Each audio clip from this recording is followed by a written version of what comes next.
Alright, so we're going to be making a knife handle for, got this Damascus blade kitchen knife. Picked this up on sale because that's how I do things. I'm going to be using a rosewood. Let's see if you can see that. Probably can't see it very well, it's pretty dark, but first things first, I'm going to put just some frog tape to cover up the blade. Safety third, right behind looking cool, and I do what I want. I'm totally kidding about that. I don't know why I need to say I'm joking, but I'm going to say it anyway. So cover up the blade. I'm going to leave that little tip that came on there just to make sure that we don't poke through the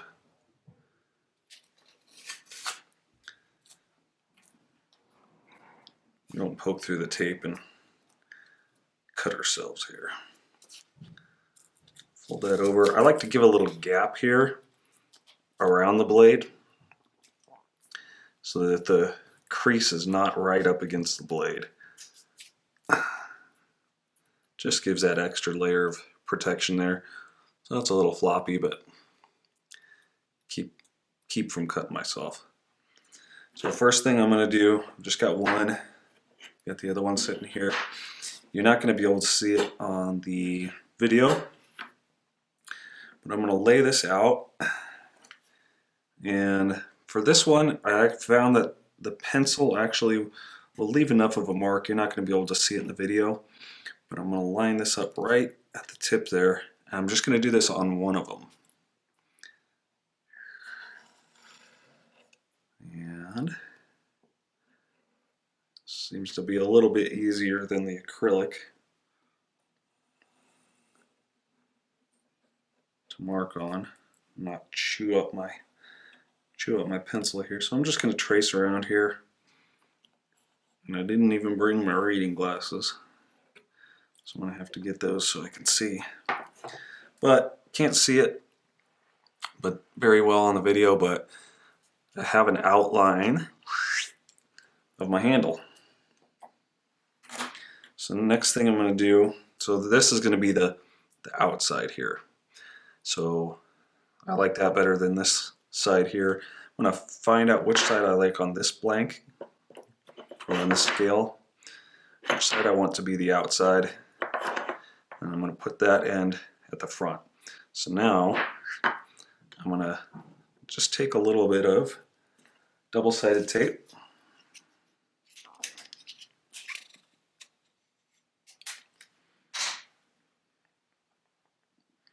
I'm going to put it in the area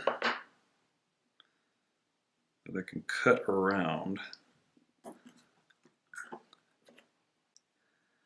I'm going to make sure that these are perfectly lined up here.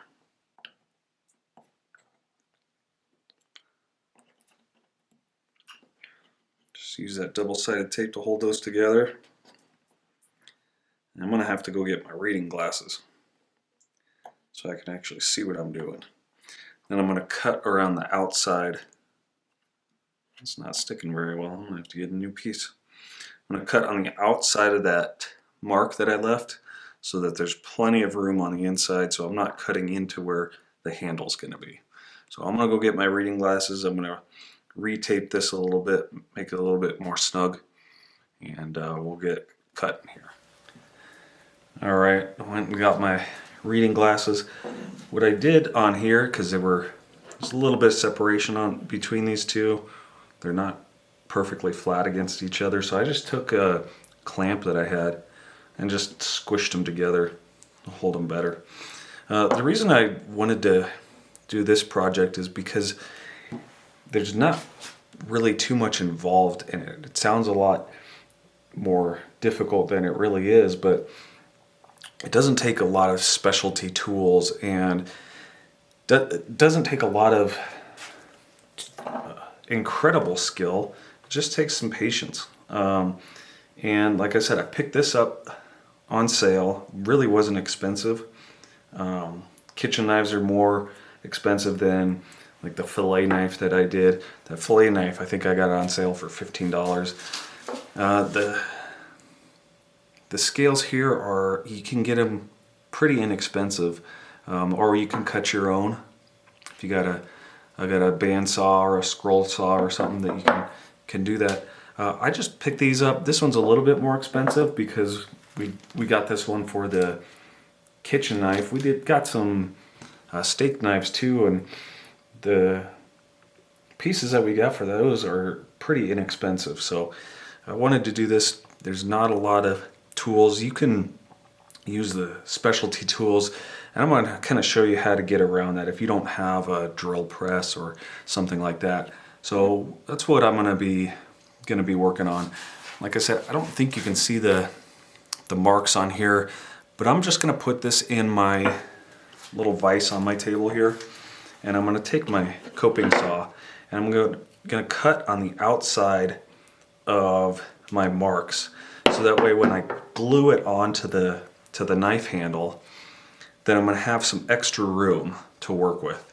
The key with this is you want to make sure that when you're cutting into the handle here, you're not cutting at an angle, because when you're doing these, you can cut too much off of one side if you're going to do it that way. If you have a scroll saw, you can just kind of slide this through, make sure that everything's lined up. I think you're in a better position. You can also do the jigsaw, which I used a jigsaw for the acrylic knife handles that I did before. The problem is with those acrylic is they heat up. They heat up your blade. Even with the coping saw, they were heating it up. So just go slow and take your time. Don't get too rushed on it. But I'm going to do this with the coping saw here. Put it in my table vise here. I'm going to start here, and I'll just cut each side. I'll do that, and then I'll work on the back. I'll cut on there. It's not really supposed to come off like that. I use that just to get it out of my way. So I'll start cutting here.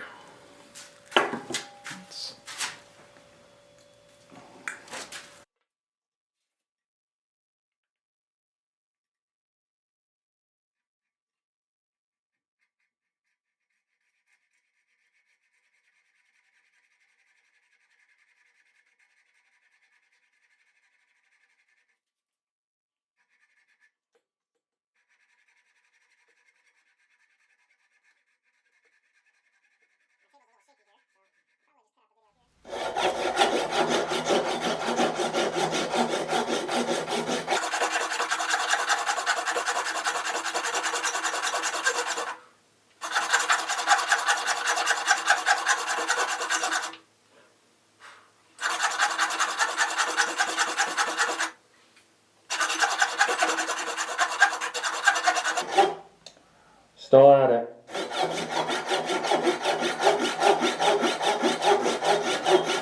I'm not going to lie, that scroll saw is looking pretty good right now.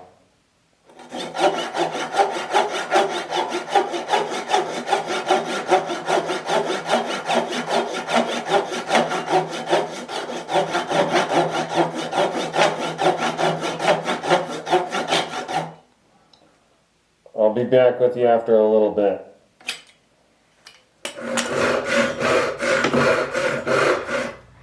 Don't judge me.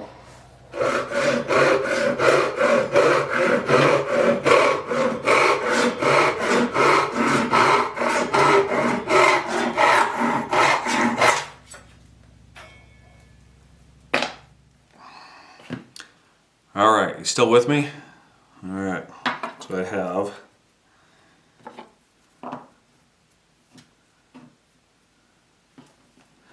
a rough cut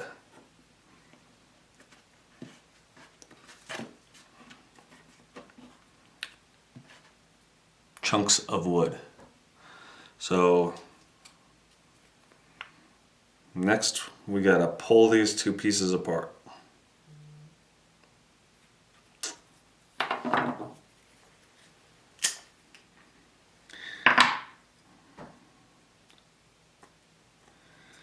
Get all this tape off of here.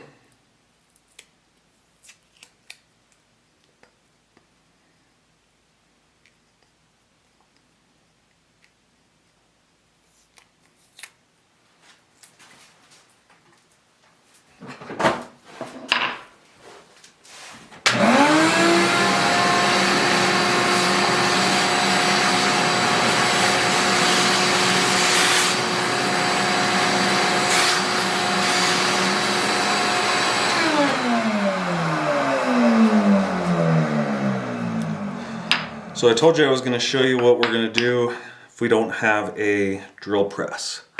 So what we're going to do is you take this,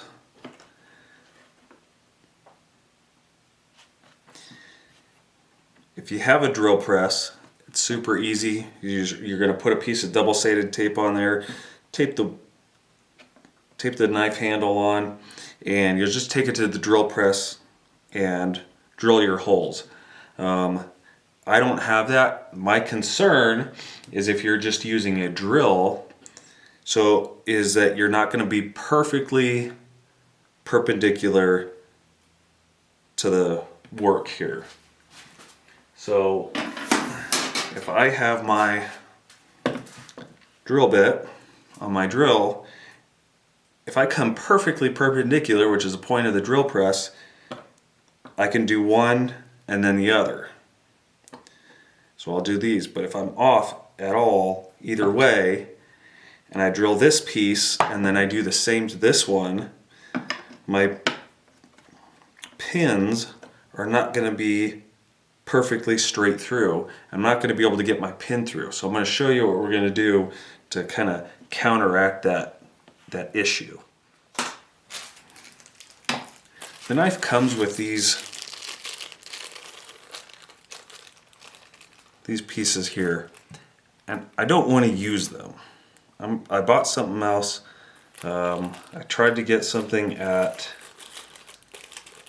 the store I bought my knife, and they didn't have what I needed. So Ace is the place. I went, just pick these up. I'll cut them down to size, but they're going to do the same thing, right? So I'm going to drill my holes on here, and then these will go through. Cut them down, we'll work on that here in a little bit. Alright, got my double-sided tape and project piece here. Double-sided tape.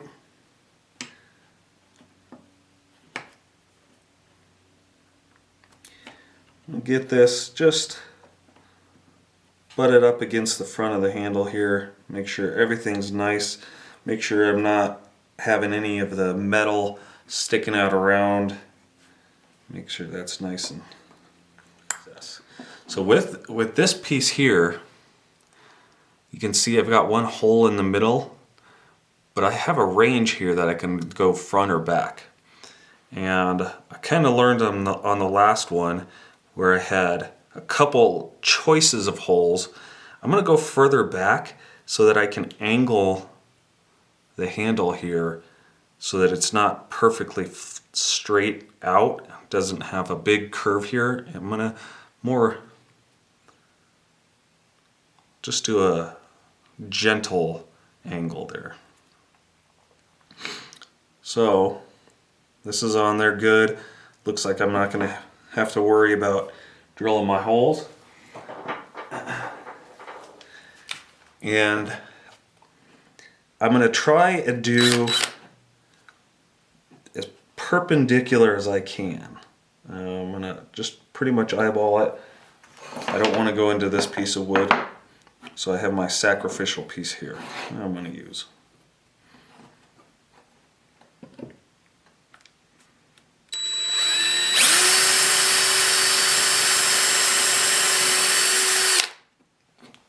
I went into my sacrificial piece there. I'm going to go on the kind of toward the middle here.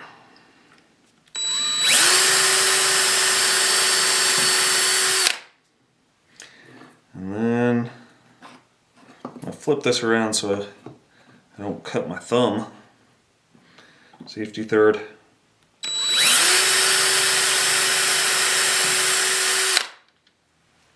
Okay.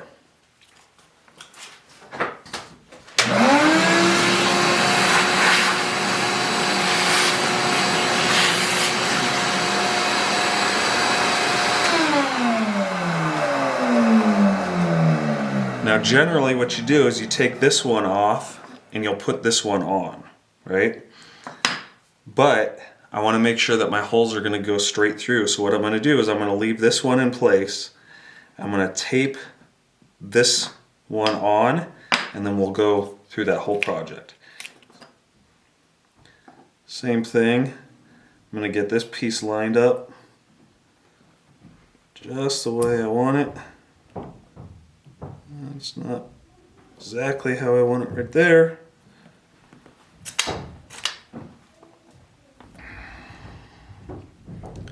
Alright, so I'm eyeballing this to make sure that I don't have,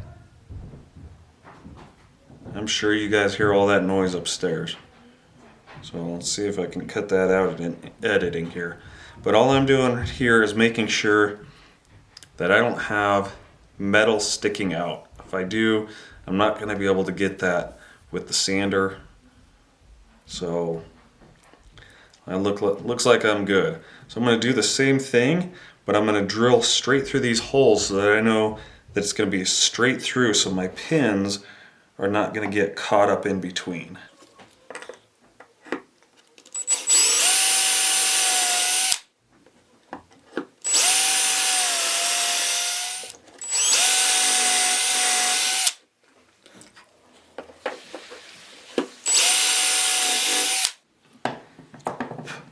Alright, so now we can pull those off. Those are going straight through. Pull that off and we'll get it cleaned up here.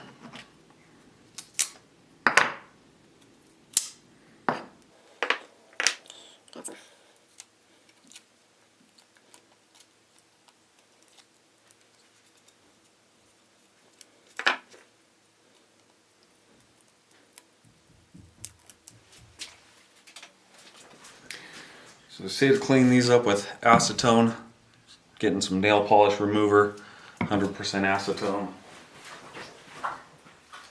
and trusty shop towels. So normally I would have been doing that drilling with my dust mask on, but I didn't so that I can talk.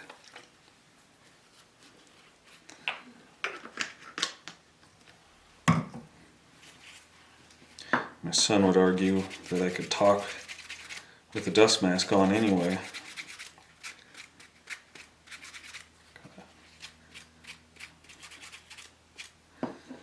So we're getting this so that the epoxy is going to stick and there's not any dust or anything that's going to keep us from having a good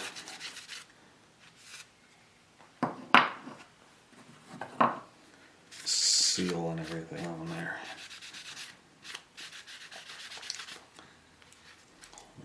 This up really well.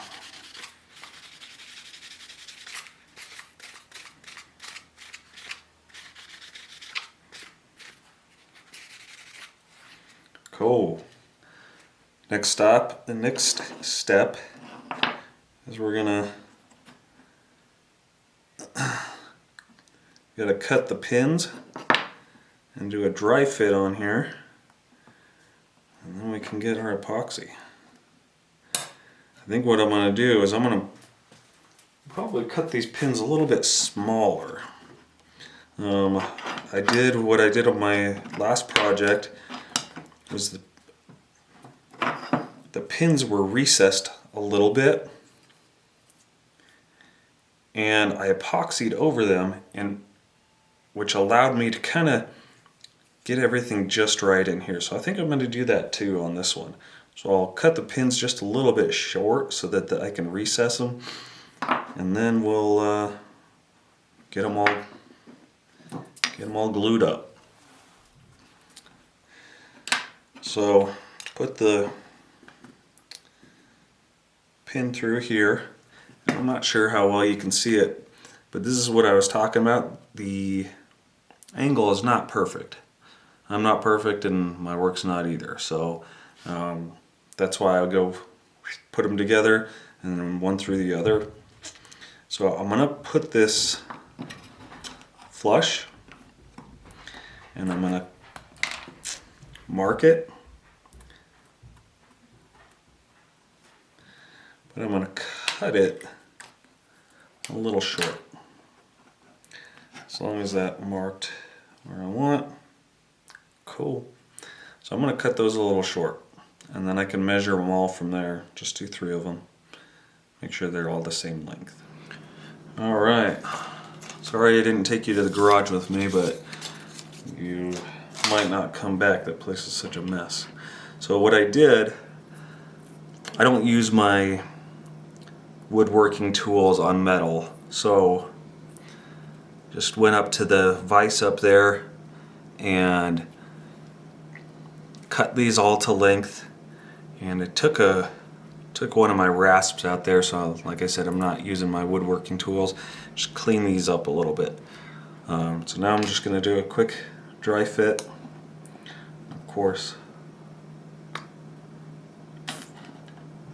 there we go.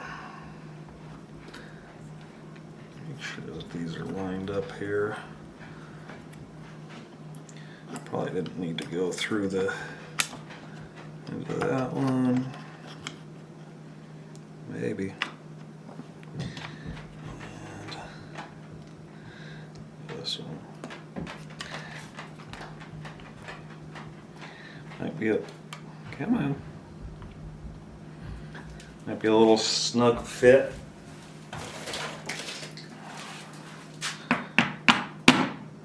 Get my coercion tool.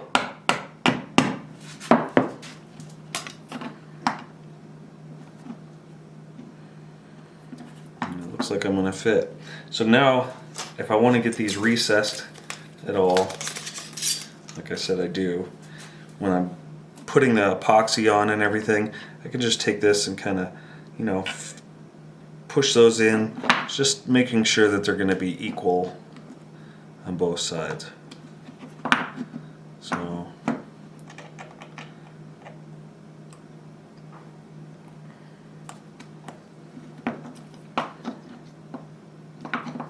yeah, I think I'm going to like that. Pull it apart. We get some 5-minute epoxy here. So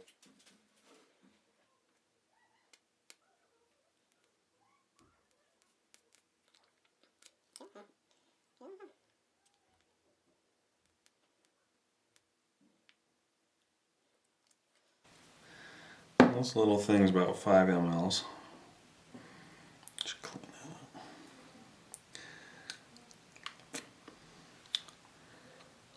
I'm going to put that in there.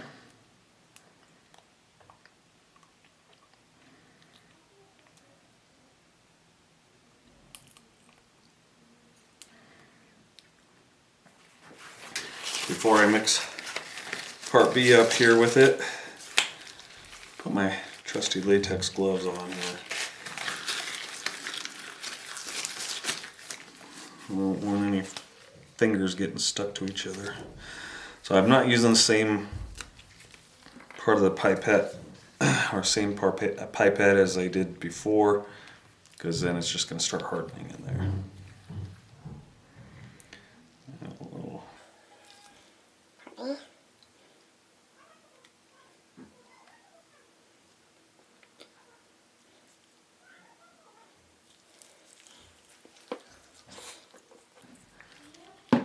So then once I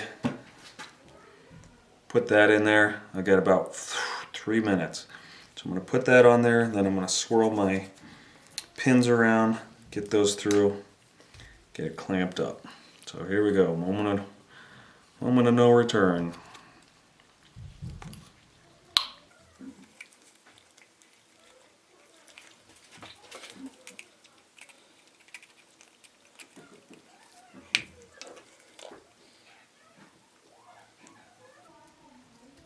I'm going to get all the way to the edge there.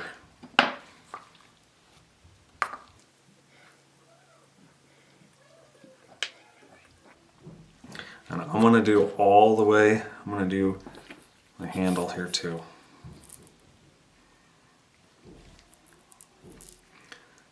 Somebody's timing me, I'm sure.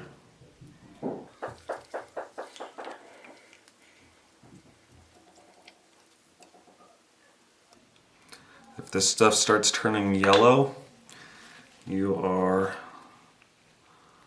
running out of time.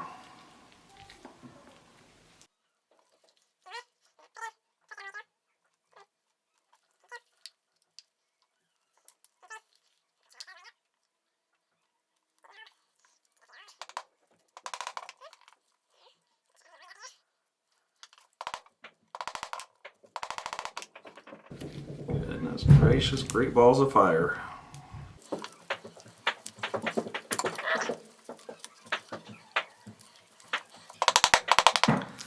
Made a little bit more of a mess than I wanted to. My goodness gracious, what am I doing?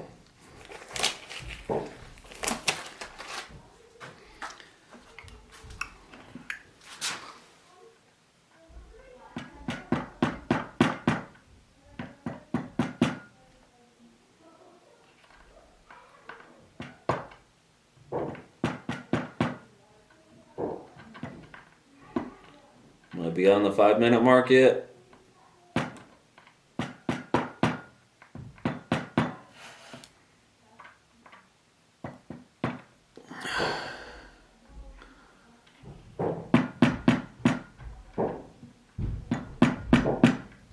Should have done is had another set of gloves.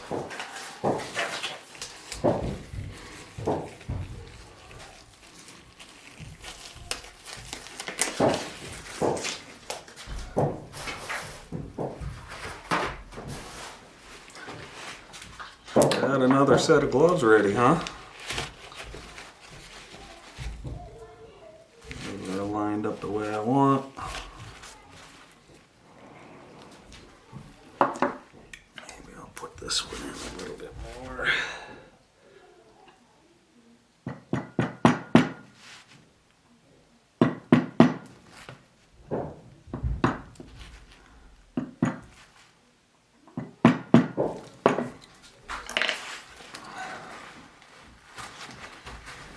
Cleaned up. Get my clamps.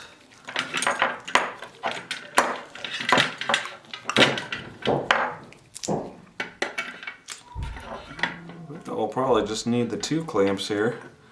Let me get it off there.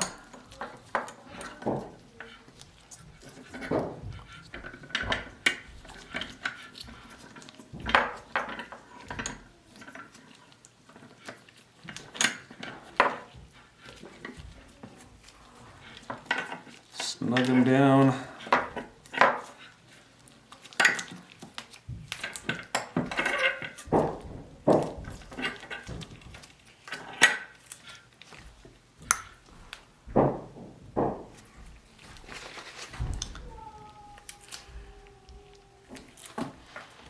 And I'm gonna let that sit for, I'm gonna let it sit overnight, actually. All right, let's see how we did.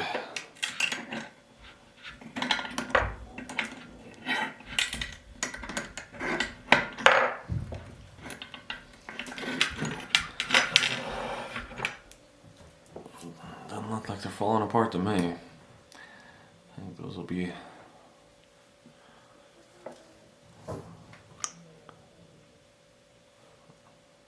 I think this will be just fine. So what I've actually done here is take my drill. I'm using a corded drill because that gives me a little bit more, gives me more run time, gives me more control. So I've got the, if you watched my last video, I've got my drum here. If you have a drum sander, if you know what a drum sander is and you use that, it's going to be a little bit easier. Same thing with the scroll saw. If you had that, it'd be a little bit easier for you. But I just have this on my drill. And what I'm going to do is I just have a clamp that I'm going to put on here. If I clamp it just a little bit, it's going to give me just a little bit of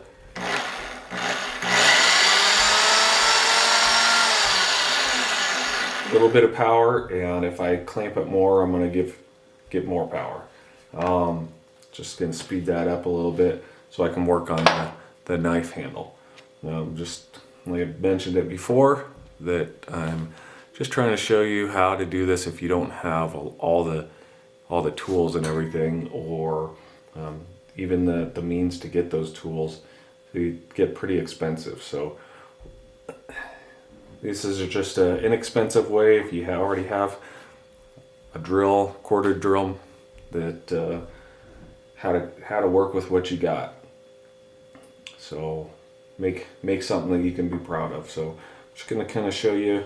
I'm going to start working, getting rid of some of this material that is extra, and I'm going to just work it up so I get up along the blade there, or along the handle.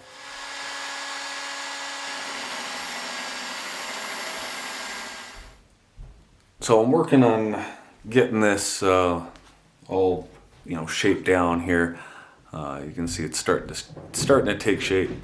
I had a couple things I wanted to say though. So I've got my shop vac here. I've got the dust collection. I just kind of hold it right here, let it collect all the dust that's coming off. I've got other dust collection, ventilation stuff and everything. But just try and keep all that stuff down. But if you're using the drum sander, you want to have it turning so that it's pulling the project away from you. Okay, you don't want to. Right now I have it spinning so that the bottom is pulling away, so I can just kind of run it up along like this.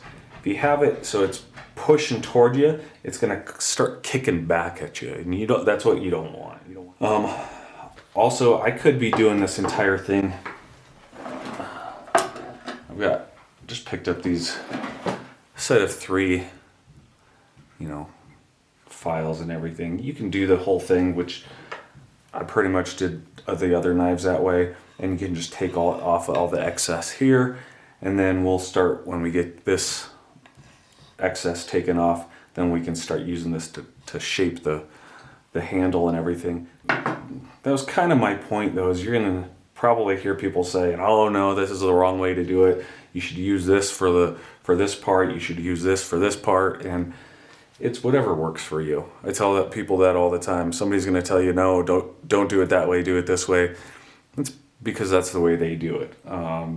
Find what works for you. If it works for me, doesn't work for you, then don't do it. If it works for me and it works for you, great. Or if it's just a new way of learning to do something. But don't let people tell you don't do it that way, because that's not the way they do it. If it works for you, then do it, as long as it's safe. Alright, so what I'm doing here is just trying to cut that angle that I was talking about on the front of the knife here, just kind of up against the blade. So I'm taking my coping saw. This is one reason I like the coping saw here for this. So I can set it on the opposite side of the blade. I can get whatever angle I want. I can get a shallow or a deep angle. So it's kind of why I like one reason I like the coping saw here. I could have used a different saw, come in from this way, and just tried to be very super careful. The problem with going in this way from this angle is you got to make a cut here and then angle your blade, because you're going kind of across the grain. This way I'm starting out with the grain, so I can get the angle that I want here. If I want to go shallow or deeper. I cut the other side already, so kind of working on that. But so I can cut this angle with the saw instead of having to use a file to just sit here and file away.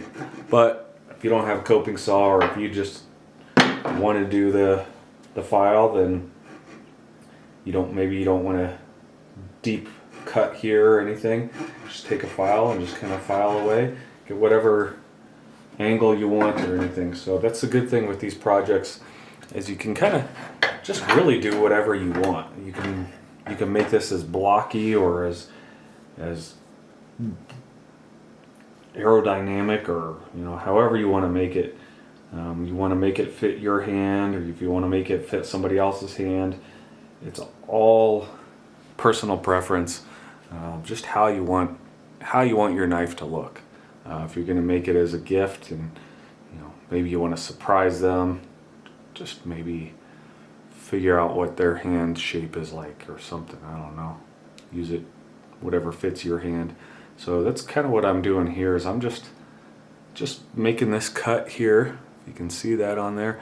Went ahead and made that, and then I rounded it off and everything. I'm going to do the same thing to the other side. Went ahead and cut that off with the coping saw. So now I'm just going to use the file and just get that straight across. Using the coping saw can give it kind of an angle, and it gives it saw marks too. So I'm just going to take my file. Alright, so I got the shape that I want and everything. Got this sanded down. You could go a lot thinner than I'm doing here. Get thinner scales and everything. I'm going a little thicker just to give it a good handhold. So I was using a 50 grit sandpaper with the drum there, just to get it to the shape that I want. Then 120 grit, and what I'm going to use is this salad bowl finish. This is what I used on the cutting board that we have, and a couple other things. So I really like this. With this, you finish it to 220, so I don't have a drum with 220. Probably wouldn't be using this anyway, so just used a nice sanding on here to 220. If you are going to use something else, just make sure that whatever you're using is going to be safe for food prep and everything. That's why I'm going with the salad bowl finish. They say that polyurethane, all that stuff, once it's cured, it's pretty food friendly. Just make sure that dry time and cure time are not going to be the same thing. So dry time may say 48 hours or so. Cure time could be up to a month or so. It's still going to be off gassing and putting out toxins or whatever. Another reason I like this salad bowl finish too, it gives you 72 hours before you can start using with food. Allow 72-hour drying time prior to use with food. So I've been happy with this stuff. So I'm going to use it on the handle here. It does give a different color than polyurethane too. Just nice finish on there, but that's what I'm going to use. Alright, so I got this all sanded down, got it wiped down. Just made sure I wrapped it with some shop towels here, put it loosely in the vise just to kind of keep it off of the handle here, so I'm not setting it on anything. So I found that these blue shop towels work really well for putting on finish and stains. So I'm just gonna put on a couple layers. I threw some frog tape just around the blade there, just to make sure I don't have to deal with any cleanup afterwards or anything. So probably, I don't know how many coats of this I'm gonna do. I'll probably put on a few coats or so. It's really not that difficult to work with. In between coats of this, says to use a really fine sandpaper or pad. I get these like Scotch-Brite pads, and this is kind of what, like super fine or very fine, and I'll just kind of go there and just clean stuff up, make it nice and smooth, and then put your next coat on. So, all right, so we got one coat on here. It's kind of dried a little bit, looking pretty good, but I'm gonna put at least one more. So I'm just gonna take my little Scotch-Brite pad here. My desk vent's going.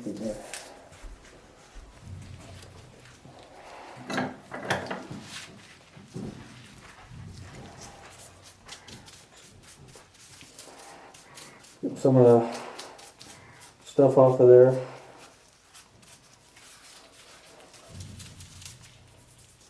Make sure it's nice and smooth. Not taking the finish off. Just want to get the extra stuff off of there. Make sure it feels nice and smooth.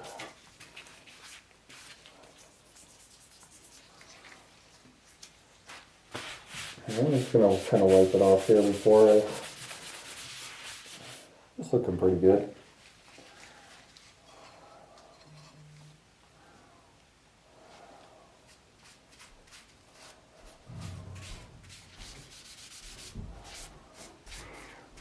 And this stuff may get soaked into the wood pretty well, so you'll be able to tell how many coats you're going to need. If it's soaking in when you put the finish on there, so you can, it looks like when you're done, it looks like there's some spots that didn't get the finish on there, then you'll need at least another coat. So I may still need another one on top of this, but we'll see when it dries.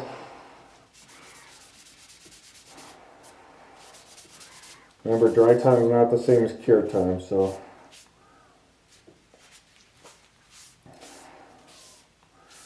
yeah, I think this one will probably need another coat.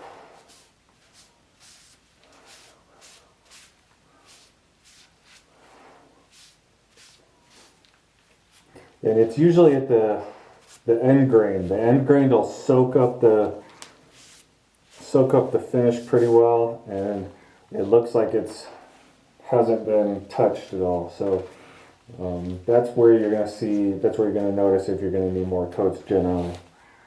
So it's looking pretty good, and like I said, I'll probably put another one on. Alright, so while y'all weren't looking, I actually put on another coat of the solid bowl finish. Did the same thing, just took that pad, just wiped it down, and then just with the blue shop towels put on another coat. So let's see how it turned out here. I'm gonna do the unveiling here. Maybe I can actually get the tape off. So I use the frog tape. It's pretty easy to come off. I say that now, but watch me struggle. It was like opening a Christmas present, I don't know.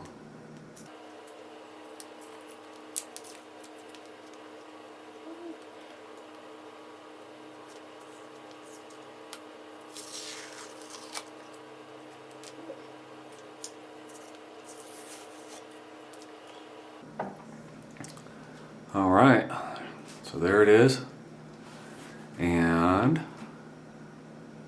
yeah, I think it turned out well. I like the color of that. Handle. Thank you for checking that out. Hopefully, you all can do your own projects, and yeah, if there's any suggestions, you guys want to see anything else, go to thefightwithdepression.com. You can go to the contact page and give me any information you would like, any suggestions, advice, or anything. And we'll see you all later. Thank you.